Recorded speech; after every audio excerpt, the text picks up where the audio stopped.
Hello, hello, hello, and welcome to today's episode of Her Version. The Her Version podcast is dedicated to sharing stories of struggle and triumph, a platform that allows individuals to tell their truth in order to inspire and uplift others. For those of you that are new to this podcast and like content like this, make sure you hit that subscribe button.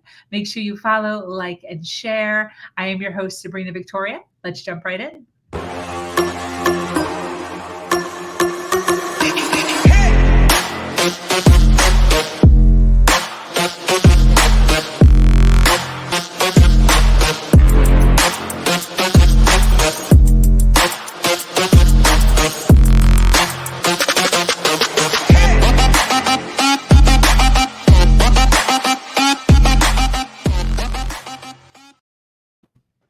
Hello, and thank you for joining us today for this episode of Her Version. The Her Version platform is built on storytelling and the understanding that many times our greatest learning experiences come from listening to other people's stories. Today, I am speaking with an amazing woman named Betsy Abrams. Betsy is the founder of Five Wellbeing, which has raving reviews on all platforms I checked as being a world-class experience in the world of spas.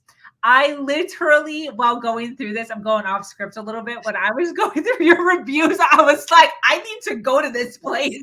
You totally do. You need to come. For real. I'm checking plane tickets. I'm like, is it worth it just for a spa day? I don't know. But it looks amazing. Really does.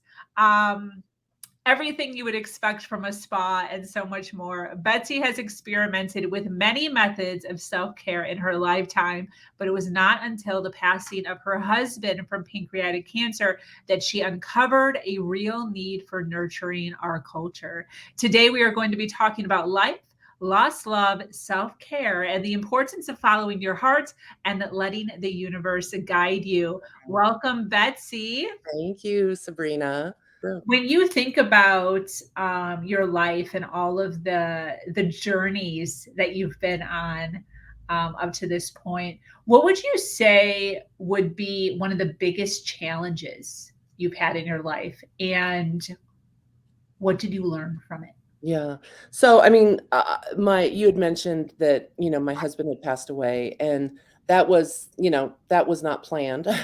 One day everything's fine. The next day, he's diagnosed with pancreatic cancer, which is never really a great diagnosis. I mean, very few people survive. It's less than 5%, and has been that way for a long time and hasn't changed since he passed 8 years ago. And that was the time my daughter was 5 at the time when he got sick. I'm like reeling from, well, how do I do this? And, the whole thing about self-care, I knew how to take care of myself. I was the person that put the towel and the robe in the dryer when I was in the shower, so it was nice and warm when I got out. And, I always did these things to like really up level my self-care. And this is 20 years ago, I was doing things like this. When this was happening, I everything went out the window. It was like I had no desire to take care of myself. I had no time to take care of myself, and I found it to be like I could do it, and I did. And taking my daughter to the bus when she was 5, and I'd come back and my husband would lay in my lap and cry because he didn't know what to do. And then the dog's looking at me, can you feed me? And it was just like, okay, I'm doing this. This is it, And I'll never forget the day my husband and I went for a walk, and he was apologizing for, what was going on. And I said, look, I got this. This is what I was meant to do. And it was sort of like that moment where I went, this is why we're together. I'm here to walk him through this last chapter of his life. And I knew it in my bones, and when I realized that, I was able to sort of shift into, instead of pity, instead of victimized, why is this happening to me? It's like, I was just in go mode. Now, go mode meant also I didn't really do much for myself, but it was what I needed to do. And it was a short period of time in order to love him through what he went through, and my daughter. Where do you think you got that thought process from, as far as I was meant to do this? Where did you, Yeah. because Um, not everybody's going to view it. How were you able to do that? mhm. Someone teach Well, I was fortunate. Back in 1999, I did a program, a spiritual psychology program, through the University of Santa Monica. It's out of California. And it was a deep dive into owning and taking responsibility for your life, being, clearing all the old cobwebs, knowing who you are, a very, very deep dive. It's a 2-year program. And then I also received a counseling degree from them for another 2 years. But it taught me how to look at things, how to look at the other side, always look at the other side, because there is a silver lining in everything we do. Yeah. Yeah. And the one thing I'll never forget them saying is, how do you know this isn't exactly what your soul signed up for? How do you know? And, Wow. and I remembered that, all the time.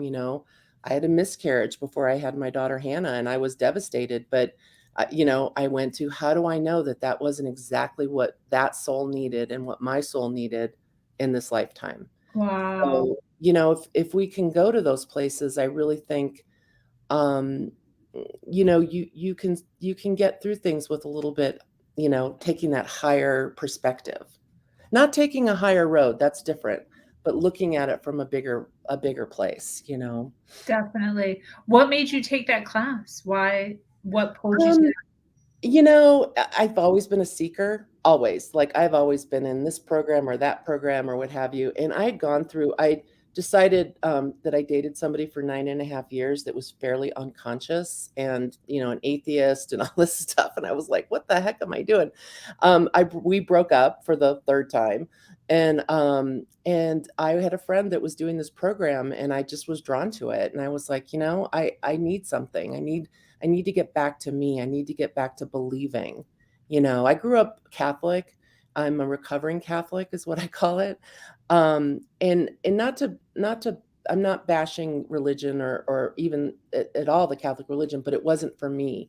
But what was for me was learning that there is, a bigger, the universe or God or whatever you want to call it is in support of us. Yeah. It isn't against us. It's in support of us. Yeah. And that's what drew me to that program, I would say. Yeah. So, there's individuals that won't touch personal development or, Mm, you know, growth or mhm. anything like that. What's your take on the difference? Like, what you learned. What's your take on it? Do you think it's something everybody should do? Doesn't really matter? Gung ho? What's your Yeah. thought process? I th you know, um, good question. I think for me, no, I don't think everybody has to do it. I would recommend that somebody that if I just had a conversation with somebody last night, Uh, and I was saying, "You've never been here before. You're using the same brain that got you here to get you out of it. How's that working for you?" So yeah, sometimes we need a book or a person or a podcast or something to help us to maybe think a little different. And there's no shame in that. I mean, if you've never been somewhere, how are you supposed to know how to fix it, get somewhere else, or change it? yeah, And that's just me. I mean, I always have at least two or three, like, mentors or therapists or whatever in my life that yeah. do different things for me. And that's just me. I have no shame in that because, you know, I want to have the best life I can have. Definitely, definitely. I talk often of that about how important it is to, well, first personal development, but also just to have people around you who know a little bit more than you, because at any given time, just like your story, actually, within 24 hours, you could go from having no cancer to having cancer. You Mhm, can go from not being pregnant to pregnant. You can go from not, to married to divorced, mhm, or to like getting divorced within 24 hours. mhm, And just what you said, like, we don't know how to do that.